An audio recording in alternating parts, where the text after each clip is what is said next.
एक था मेमना। वह अपनी नानी के घर जाने के लिए निकला। रास्ते में उसे एक सियार मिला। सियार जब मेमना को देखा तो उसको लालच आ गया। उसने मेमने से कहा, मैं तुझे खा जाऊंगा।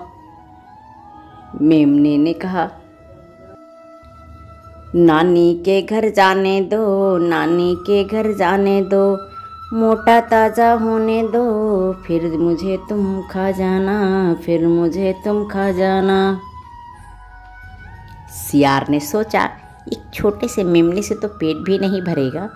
चलो ठीक है, जब यह मोटा ताज़ा हो जाएगा तो मैं इसे खाऊंगा।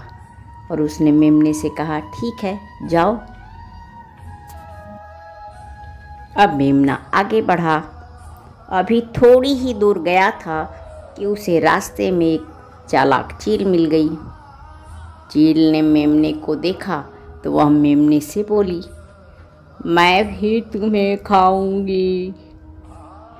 मेमने ने चील से कहा, नानी के घर जाने दो, नानी के घर जाने दो, मोटा ताज़ा होने दो, फिर मुझे तुम खा जाना, फिर मुझे तुम खा जाना। चील ने कहा, ठीक है, तुम जाओ, लौट के आना, तब मैं खाऊंगी। मेमना कुछ दूर और आगे बढ़ा। कुछ दूर जाने पर रास्ते में उसे शेर मिला। शेर ने कहा, मैं तुमको अब खाऊंगा। मेमने ने कहा, शेर जी, नानी के घर जाने दो, नानी के घर जाने दो, हलवा पूड़ी खाने दो, मोटा ताज़ा होने दो, मोटा ताज़ा होने दो, फिर मुझे तुम खा जाना, फिर मुझे तुम खा जाना। शेर बोला, ठीक है, जाओ, लेकिन लौटते समय ज़रूर आ जाना। रास्ते में मेमना को भेड़िया, चीता और कई जानवर मिले।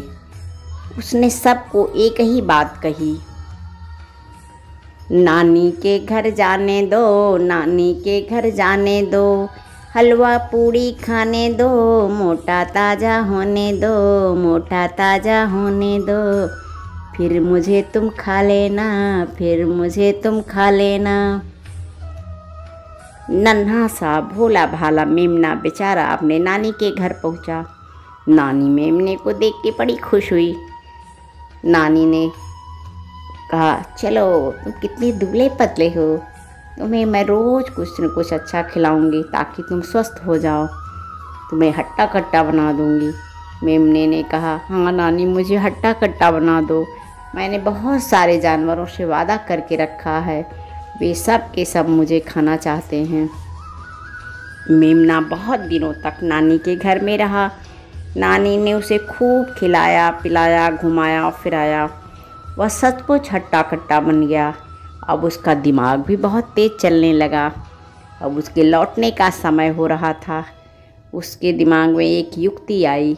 उसने नानी से कहा, नानी, नानी, ओ नानी, मुझे एक ढोल दे दो जिसमें मैं छिप करके रास्ते में चला जाऊंगा।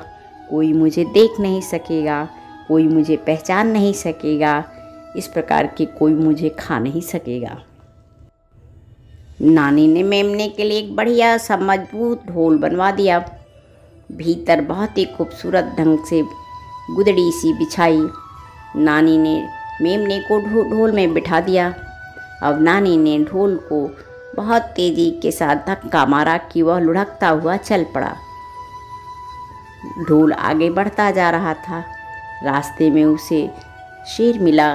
शेर ने ढोल से पूछा, भैया, तुमने कहीं मेमना को देखा है? ढोल के अंदर बैठा मेमना बोला, कैसा मेमना कैसी बात, ये सब है बेकार की बात। कैसा मेमना कैसी बात, ये सब है बेकार की बात। चल रे ढोलक ढमक ढम, चल रे ढोलक ढमक ढम, बात बात में हो गई रात, बात बात में हो गई रात। अब रास्ते में सभी जानवर मिलते गए और मेमना सबको एक ही जवाब देता आगे बढ़ता चला गया। मेमना बहुत दूर निकल आया था, अब उसका घर पास आ गया था। अंत में उसके घर के पास सियार मिला। सियार ने मेमना से पूछा, ऐ ढोलक, तुमने कहीं मेमना को देखा है? अंदर में बैठा मेमना बोला, कैसा मेमना कैसी बात, ये सब है बेकार की बात, ये सब है बेकार की बात। चल रे ढोलक ढमक ढम, चल रे ढोलक ढमक ढम, बात बात में हो गई रात, बात बात में हो गई रात। सियार को आवाज़ थोड़ी जानी पहचानी सी लगी। उसने सोचा, अरे इसमें तो मेमना छिपा बैठा है, अब मैं इस ढोलक को फाड़ करके मेमने को कच्चा कच्चा खा जाऊंगा। जब तक सियार सोचता और उछाल मारता, तब तक लुढ़कता हुआ ढोल मेमने के घर में आ गया। मेमना तुरंत उसमें से छलांग लगाया और घर के अंदर घुस गया। बेचारा सियार मुंह बाए बंद दरवाजे को देखता ही रह गया। तो देखा आपने, एक छोटा सा मेमना कैसी युक्ति लगा करके बड़े बड़े दिग्गजों को मात दे गया। अतः हम यदि अपने दिमाग का प्रयोग करें तो हम बड़े से बड़े मुश्किल से भी निपट सकते हैं। मेरी कहानी आपको पसंद आए तो मेरे चैनल को लाइक, शेयर, सब्सक्राइब ज़रूर कीजिए। कहानी देखने और सुनने के लिए आपका बहुत बहुत धन्यवाद।